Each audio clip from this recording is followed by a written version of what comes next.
The ship drifted alone in the darkness of Sector 17. No one had traveled through this region for thousands of years. The stars here were old and dying. The planets were empty shells.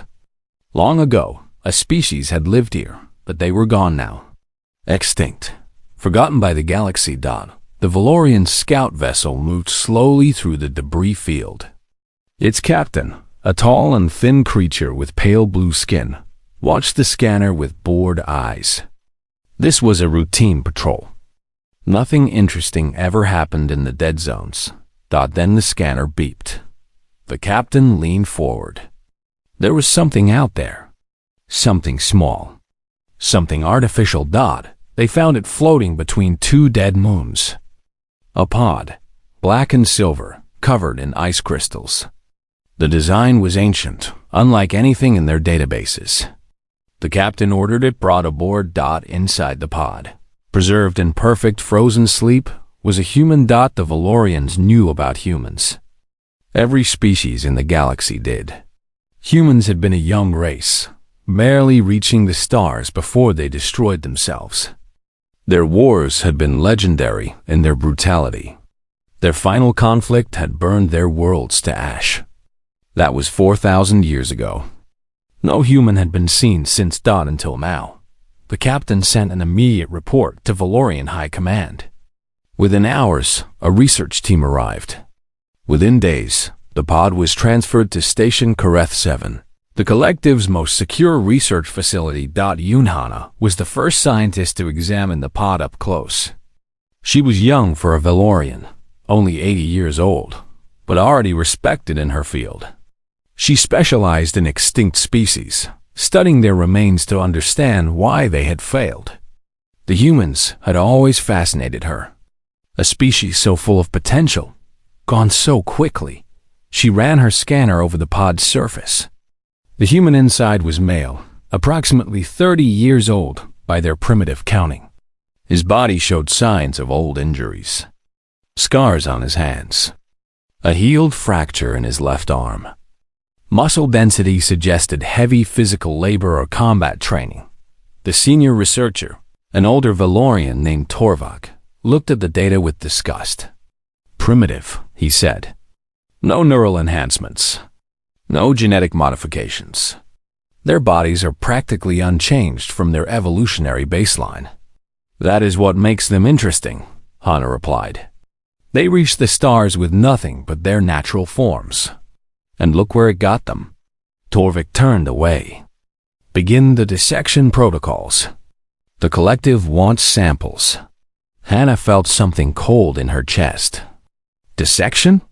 The cellular readings show he is still alive. The cryosystem is still functioning. Barely. The power will fail within weeks regardless. Better to study him while the tissues are fresh. Or we could revive him. Torvik stared at her as if she had suggested setting the station on fire. Revive a human? For what purpose?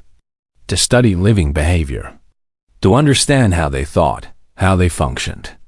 Dead tissue tells us biology. A living subject tells us everything else. The argument went on for 3 days.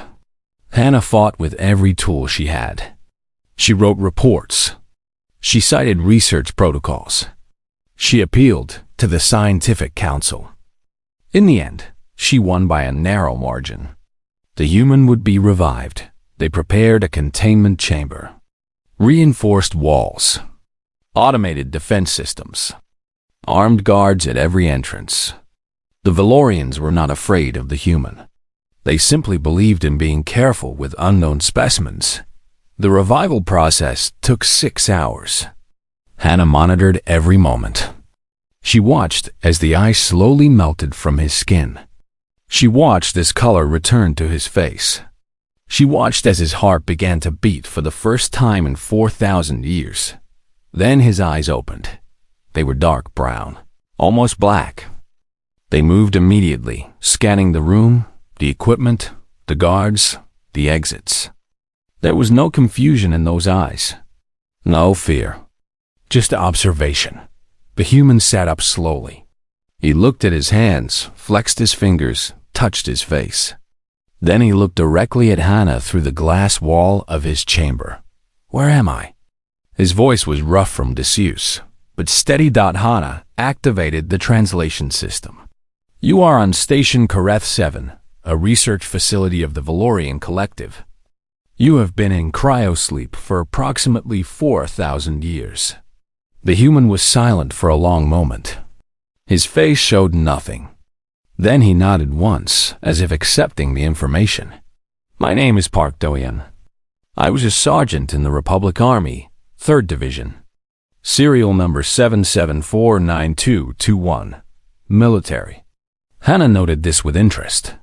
"Sergeant Park, do you understand your situation? I understand that I am a prisoner in an alien facility. I understand that my species is probably extinct. I understand that you did not save me out of kindness." He looked at the guards, at the weapons on their belts. "I understand enough." Torvik pushed forward, speaking into the communication system. "You are correct, human. Your species failed. Your worlds are dead. Your civilization is dust. You are nothing but a relic, a curiosity to be studied. Do you understand that?" Do-yeon turned his dark eyes to Torvik. His expression did not change. "I understand." Over the following days, the researchers ran every test they could imagine. Physical examinations, psychological evaluations, intelligence assessments. The results confirmed what they already believed. Humans were inferior in every measurable way. Their bones were fragile compared to Valorian composites. Their muscles were inefficient. Their senses were dull. They could not see ultraviolet light. They could not hear subsonic frequencies. They had no telepathy, no energy manipulation, no natural weapons of any kind. Remarkable that they survived as long as they did, Torvik concluded. Their extinction was inevitable. But Hannah was not so sure. She spent hours watching Do-yeon through the observation cameras. He did not rage against his captivity. He did not plead for freedom. He simply existed, moving through each day with quiet patience. And he watched. He watched the guards change shifts. He watched the patterns of movement in the corridors outside his chamber. He watched the scientists who came to study him, noting their tools, their methods, their weaknesses. One night, Hannah reviewed the footage alone. She slowed it down, frame by frame. She saw Do-yeon testing the walls of his chamber when he thought no one was looking. Not pushing against them, just touching. Learning. She saw him studying the ventilation grate above his bed, measuring it with his eyes, calculating.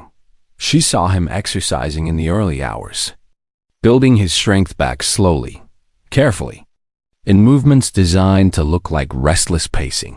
A chill ran through her body. The other researchers saw a primitive creature accepting its fate. Hannah saw something else entirely. She saw a predator learning the shape of its cage. She thought about reporting her observations. Then she thought about what Torvik would do with the information. He would order immediate termination. So Hannah said nothing.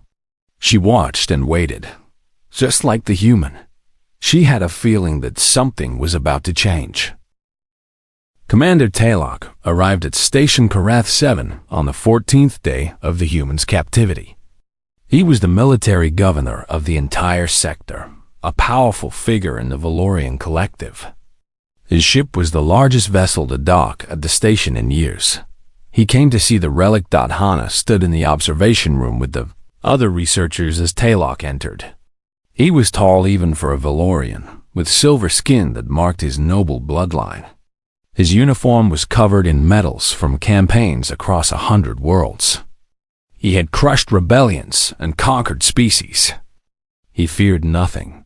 He looked at Do-yeon through the glass with the expression of someone examining a dead insect. "This is what the reports were about?" Taylok's voice was cold and sharp. "This soft creature? He's the last of his kind, Commander," Hannah said carefully. "A unique specimen, unique in its uselessness." Taylok stepped closer to the glass. Dohim was sitting on his bed, watching them with those dark, quiet eyes. I've read about humans. They killed each other over patches of dirt. They burned their own atmosphere with primitive weapons. They were too stupid to survive. Dohyun said nothing. Look at it. Taylok continued, speaking to the researchers, but staring at the human. No claws. No armor. No venom. How did they ever imagine they belonged among the stars? They were adaptable, Hana offered. They colonized many worlds before their end. And lost them all. Taylok turned away, already bored. Continue your studies. When you have learned what you need, dispose of it. He left without another word. Hana looked back at Diane. For just a moment, she thought she saw something flicker in his eyes. Not anger. Something colder. Something patient. 3 days later, the alarms began. It started in the east wing of the station, far from the humans' containment area. The Keth Raiders had been captured 2 weeks earlier during a border skirmish. They were being held for interrogation, 7 of them, each standing over 2 meters tall with scaled skin and claws that could tear through metal. Someone had made a mistake with their cell controls. The Keth broke free. Hana was in her laboratory when the emergency signals flashed. She heard screaming through the communication system. Then gunfire. Then more screaming. The station's guards were not soldiers. They were security personnel, trained to watch prisoners and check doors. They had never faced real combat. The Keth had been bred for nothing else. Hana ran for the emergency shelter.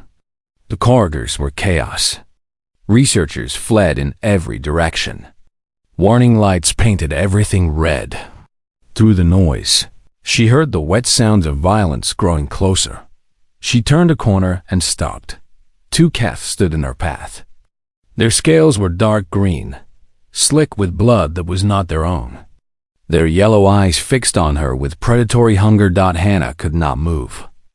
Her legs refused to obey. This was how she would die, torn apart by monsters in a hallway of her own station. The first Keth lunged. Something hit it from the side. Hana did not understand what she was seeing. One moment the Keth was reaching for her. The next moment it was on the ground, its arm bent at an impossible angle. A figure crouched over it. He moved in ways that should not have been possible for a creature with no enhancements. He did not fight like the Valorian guards, who relied on their weapons and armor. He fought with his body, using angles and leverage and speed. The second Keth roared and swung its claws. Dohyun was not there. He had already moved, sliding behind the creature, striking the back of its knee. The Keth dropped. Dohyun grabbed its head and twisted. The crack echoed off the walls. The first Keth tried to rise. Dohyun stamped on its throat. It stopped moving. Hana stared at him. He was breathing hard, but his hands were steady. Blood dripped from his knuckles, but none of it was his. How did you get out? She whispered. The hinges on my chamber door were designed for Valorian strength. They did not account for human persistence. He looked down the corridor. More sounds were coming. More Keth. We need to move. They ran together through the station. Twice they encountered station guards, dead or dying. Once they found a group of researchers hiding in a storage room. Dohyun told them to stay there, to barricade the door. Then they reached the main intersection, and the killing truly began. 11 Keth had gathered there, organizing for a push toward the shuttle bay. They saw Dohyun and Hana. They saw easy prey. They were wrong. Dohyun picked up a fallen guard's shock stick. It was not a lethal weapon, designed only to stun. In his hands, it became something else. He fought like nothing Hana had ever witnessed or imagined. Every movement had purpose. Every strike found weakness.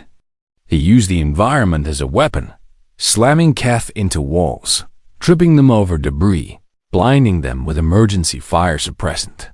One Keth grabbed him from behind, lifting him off the ground. Do-hyun did not panic. He drove his thumb into the creature's eye, twisted free as it screamed, and used its own momentum to throw it into two others. It took less than 3 minutes. When it was over, 11 Keth lay on the floor. Some were dead. Some were unconscious. None would threaten anyone again. Do-hyun stood in the center of the carnage, the shock stick hanging from his hand. His simple prisoner's clothes were torn and stained. His body was covered in cuts and bruises. But he was standing, and his enemies were not. Station security finally arrived, weapons raised. They saw the human. They saw the bodies. They did not know what to do. Hannah stepped forward, her voice shaking but clear. "Stand down." He just saved the station. The guards hesitated. Do-hyun dropped the shock stick. He raised his hand slowly, showing he was no threat. Hannah walked to him. She looked into those dark eyes, searching for something she could understand. "What are you?" Do-hyun looked at his hands, at the blood, at the bodies around them. His voice was quiet, almost tired. "I was a sergeant. 3rd Division Republic Army. Just a sergeant." Hannah did not believe him. A sergeant did not move like that. A sergeant did not kill like that. But she said nothing. Behind them, Commander Tylok's voice crackled over the communication system, demanding a report. He would learn what had happened. He would see the recordings. He would understand that everything he believed about humans was wrong. The Relic had awakened, and nothing would ever be the same. The recording played on every screen in the Valorian High Command Chamber. Generals and admirals watched in silence as the human tore through 11 Keth raiders like they were nothing. Some watched with fear. Others watched with fascination. Commander Tylok watched with calculation. When the recording ended, the chamber erupted in argument. Some wanted the human destroyed immediately. Others wanted him studied more carefully. A few, very quietly, suggested something else entirely. Tylok raised his hand. Silence fell. "The Mortis swarm has taken 3 more border worlds this month," he said. "Our fleets cannot hold them. Our soldiers cannot match their numbers. We are losing a war of extinction." Everyone knew this truth. No one wanted to speak it aloud. This human has shown capabilities we did not expect. Perhaps we can use him. Tylok smiled, but there was no warmth in it. "Send him to the front. Give him a squad. Let him prove his worth against the Mortis." The generals understood. This was not an opportunity. This was an execution with extra steps. The Mortis were a nightmare species, part organic and part machine, spreading across the galaxy like a disease. They adapted to every weapon. They overwhelmed every defense. Sending a single human against them was sending him to die. It was exactly what Tylok wanted. 1 week later, Do-hyun stood in a military briefing room on the edge of Valorian space. He wore their uniform now, a simple combat suit with no rank or decoration. Across the table sat 15 Valorian soldiers, the squad assigned to his command. They looked at him with confusion and contempt. Their leader was a young lieutenant named Baek Ji-woo. She had graduated top of her class at the military academy. She had never seen real combat. "You are our commanding officer?"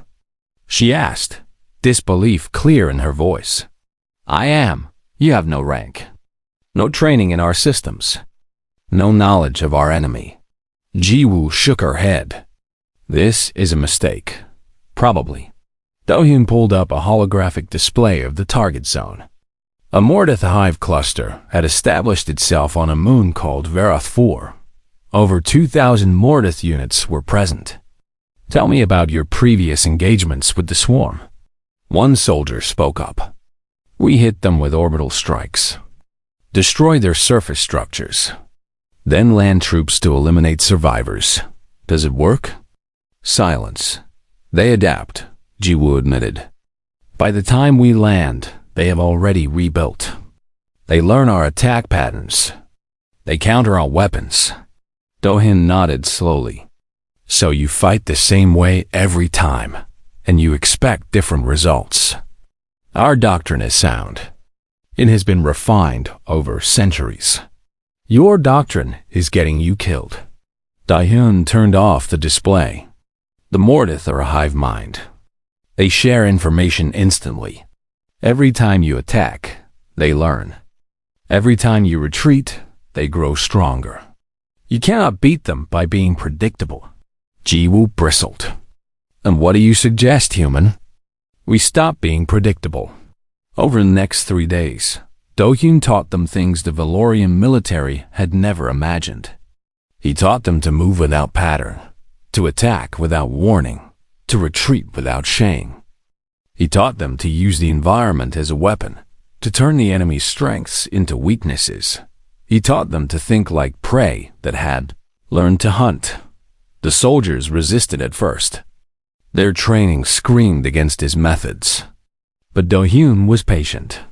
He showed them why every technique worked. He explained the logic behind the madness. Ji-woo watched him demonstrate a close combat technique, taking down a soldier twice his size with nothing but leverage and timing. Where did you learn to fight like this? Do-hyun helped the soldier back to his feet. Humans have been killing each other for a very long time. We got creative about it. That is disturbing. Yes. He met her eyes. But it kept us alive. The assault on Vareth 4 began at dawn. Valorian command expected standard casualties. They expected failure. They did not expect what actually happened. Do-hyun did not call for orbital strikes.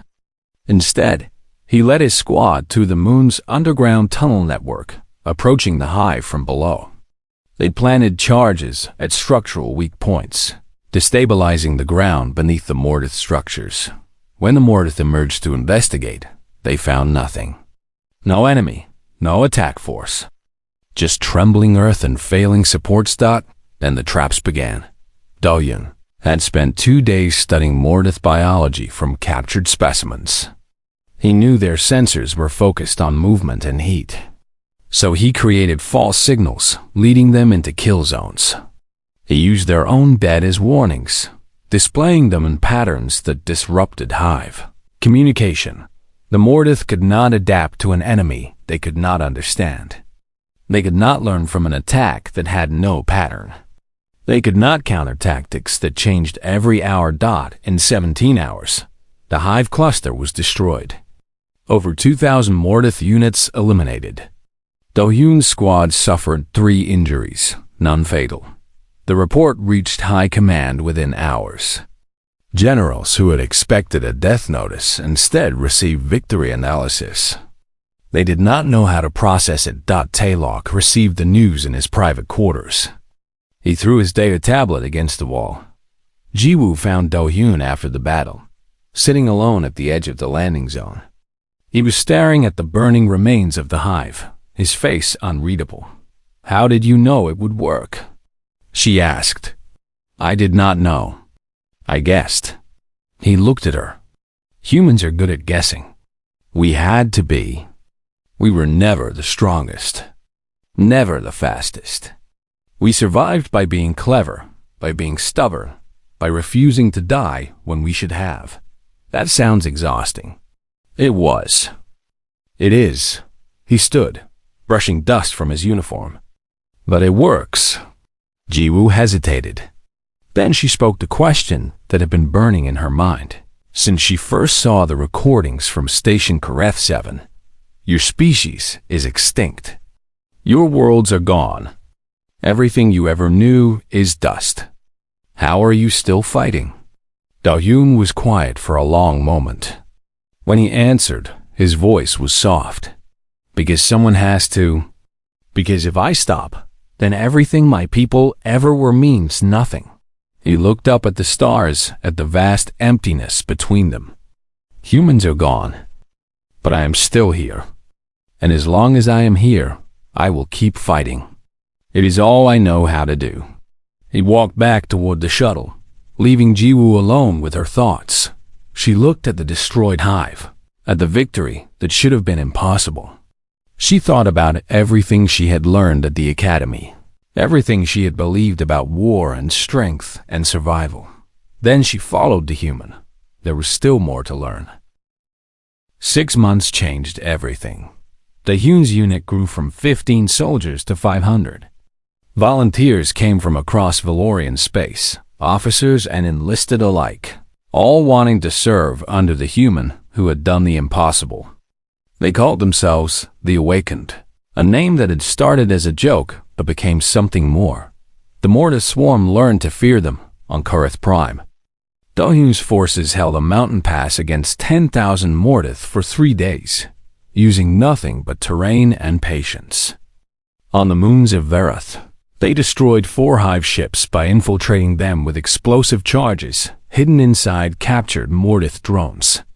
On world after world, they won battles that should not have been winnable. Valorian High Command did not know what to make of him. Some generals praised him as a hero. Others feared what he represented. A reminder that their mighty civilization had been humbled by a single primitive creature. Commander Taylok feared him most of all. The human was becoming too powerful, too famous. Soldiers told stories about him. Citizens knew his name. If he continued to rise, he would threaten everything Taylok had built. So Taylok made a decision. He sent a secret message to the Mortith Overmind, the central intelligence that controlled the entire swarm. He told them where Do-Hyun would be. He told them when. He told them to bring everything they had. The colony world of Ethon 4 was a peaceful place. 2 million Valorian civilians lived there, farmers and workers who had never seen war. When Do-Hyun arrived with his forces for a routine inspection, he expected nothing but quiet days and grateful faces. Then the sky turned dark. 30 hive ships dropped out of hyperspace above the planet.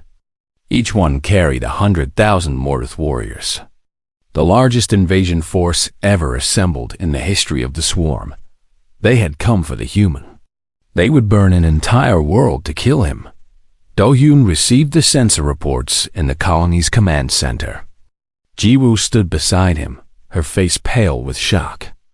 Around them, officers scrambled to coordinate an evacuation that everyone knew was impossible.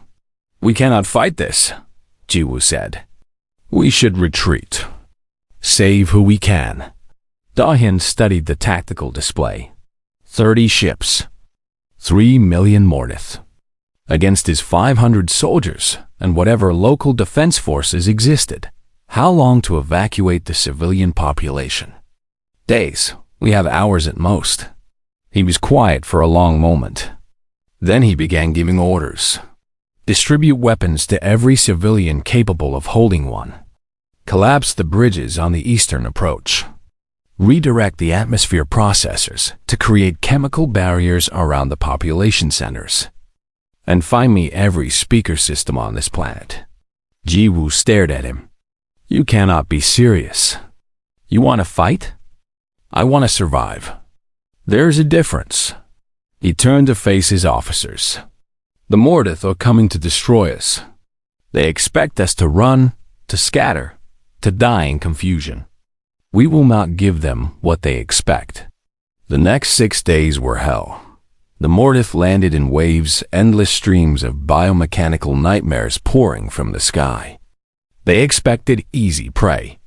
They found something else entirely. Do-Hyun had transformed the colony into a fortress of death. Every street was a kill zone. Every building was a trap. The Mortith could not advance without paying in blood for every meter of ground. He used the atmosphere processors to flood entire districts with toxic gas that killed Mortith but left Valorians unharmed. He collapsed tunnels on advancing forces. He set fires that spread through high formations like living weapons. And through it all, he played his psychological war. The Mortith communicated through a shared mental network. Do-Hyun exploited this. He broadcast the death screams of fallen Mortith on every frequency, forcing the hive mind to experience its own destruction over and over again. He displayed the bodies of their warriors in patterns that disrupted their coordination signals for the first time in their existence. The Mortith felt something like fear. On the fourth day, they breached the inner perimeter. Da-Hyun led the counterattack personally, fighting in the streets alongside his soldiers and armed civilians. He had not slept in 3 days. His body was covered in wounds. He did not stop. Ji-woo found him in the aftermath of a brutal engagement, standing over a pile of Mortith corpses. His hands were shaking badly. His eyes had a distant look she had never seen before. "You need rest," she said. "Rest when we are dead." He reloaded his weapon with trembling fingers. "Or when they are." On the 5th day, the Mortith brought down 2 of the hive ships to land directly on the colony, crushing entire districts under their massive forms. Da-Hyun responded by sending suicide teams inside the ships with nuclear charges. The explosions lit up the sky. On the 6th day, the Mortith Overmind made a decision it had never made before. It ordered retreat. 23 hive ships had been destroyed. Millions of Mortith warriors were dead. The invasion force that was supposed to wipe out a world had been broken by a single human and the soldiers who followed him. When the last Mortith transport lifted off, the survivors of Ethon 4 stood in the ruins of their homes and watched the enemy flee. Then they began to cheer. Hana arrived with the relief fleet 2 days later. She found Da-Hyun sitting alone in the wreckage of the colony's central square. He had not spoken to anyone since the battle ended. He had not celebrated the victory. She sat down beside him. "The entire galaxy is talking about what you did here," she said. "You are a hero." Da-Hyun looked at his hands. They were still shaking. "I armed civilians. I sent farmers to die fighting monsters. I burned districts full of homes to create kill zones." His voice was hollow. "Thousands of people died following my orders. Millions more lived because of you. I know." He closed his eyes. That is how we always justified it. The math of survival. Kill 100 to save 1,000. Burn a city to save a nation. Sacrifice everything to win. He opened his eyes, and Hana saw something broken in them. This is what humans were. This is what we became. We were so good at war that we forgot how to be anything else. Hana did not know what to say. She had spent her career studying extinct species, trying to understand why they had failed. Now she understood humanity. They had not failed at all. They had succeeded too well. "Your people destroyed themselves," she said softly. "Yes." Da-Hyun stood slowly, painfully. "And now I am teaching you everything we learned. Every technique, every tactic, every terrible truth about what it takes to survive." He looked at her with those exhausted, haunted eyes. "I wonder sometimes if I am saving your civilization or dooming it." He walked away, leaving Hana alone in the ruins. She watched him go and felt something she had never felt before. Not fear exactly. Not admiration. Something closer to grief. The Mortith Overmind sent its first diplomatic message 3 weeks after Ethon 4. In 10,000 years of existence, the swarm had never negotiated with another species. They consumed. They absorbed. They did not talk, but they had learned fear. The treaty negotiations took place on a neutral station at the edge of known space. Valorian diplomats sat across from Mortith representatives, biological constructs grown specifically for communication. The swarm agreed to halt all expansion into Valorian territory. In exchange, they wanted only one thing. They wanted to never face the human again. The galaxy celebrated. Worlds that had lived under the shadow of extinction now saw hope. Statues were built. Songs were written. The name Park Do-hyun became legend. Do-hyun himself refused every honor. He did not attend the victory ceremonies. He did not accept the medals. When the Valorian Council offered him citizenship, land, wealth, he turned them all down. He asked for only one thing: access to the old human databases. Hana helped him search through the ancient records recovered from Earth's ruins. The data was fragmented, corrupted by time and damage. But enough remained: names, faces, stories of a world that no longer existed. Dao found his family. His mother had died 2 years after he was frozen in a bombing that destroyed his home city. His father had lived another decade, searching for his son until the end. His sister had married, had children, had grandchildren. Her line continued for 300 years before the final war consumed everything. He found his unit, the soldiers he had served with, the friends he had left behind. Some had died in battle. Some had grown old. None had survived the end. He found Earth itself. The blue world he remembered was gone, replaced by records of gray skies and dead oceans. The final war had lasted 19 years. When it ended, nothing was left but ash and silence. Hannah found him in the archive room, sitting in darkness, the holographic images of his lost world floating around him. "I thought we were saving ourselves," he said without looking at her.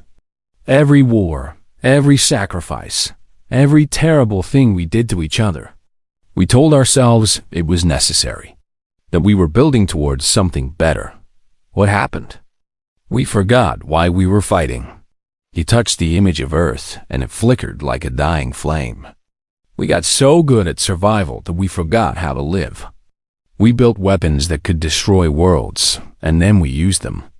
Not because we had to, because we had forgotten any other way."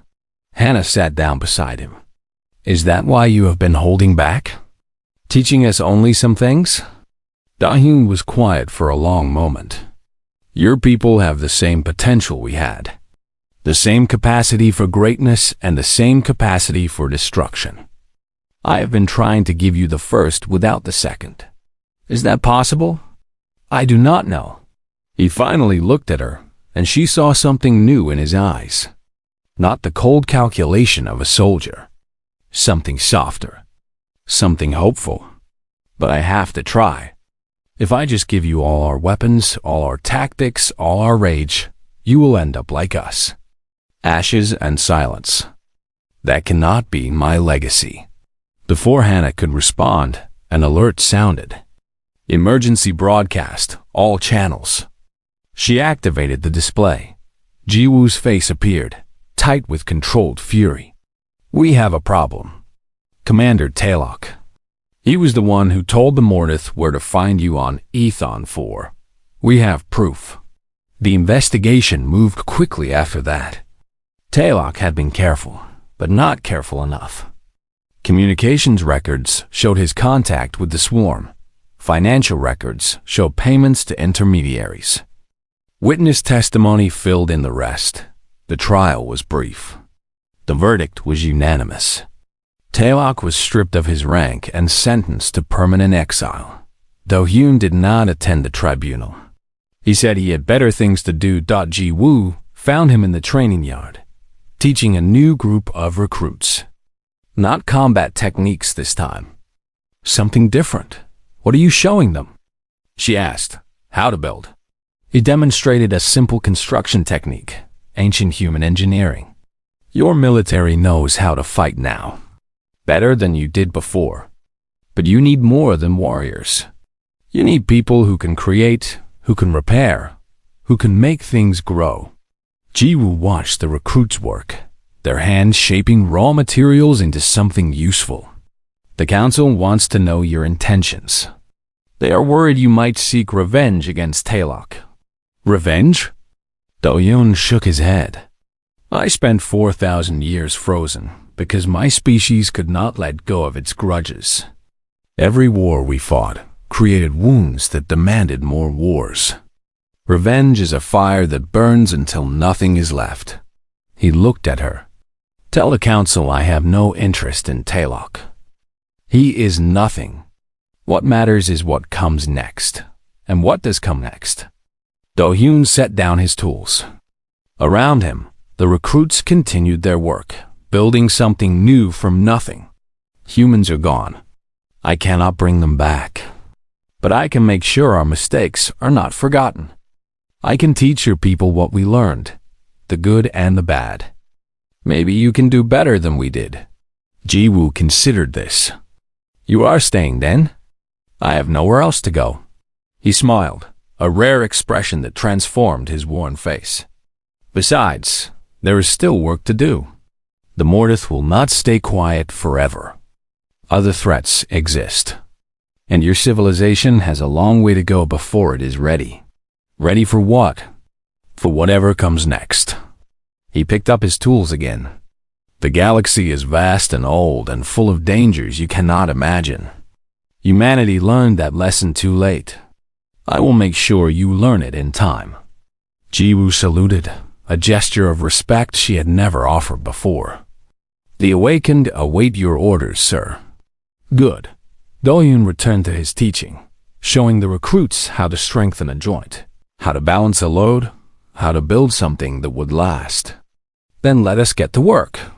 Hana watched from a distance, recording everything as she always did. She had started her career studying extinct species, trying to understand why they had failed. Now she understood something different. Humanity had not failed. They had burned too bright, too fast, consuming themselves in their own fire. But in their last moment, they had sent one spark into the darkness. A single frozen soldier, carrying everything they had been taught, and from that spark, something new was growing. Not human, not Valorian, something else entirely. A legacy built from the ashes of one civilization and the hopes of another.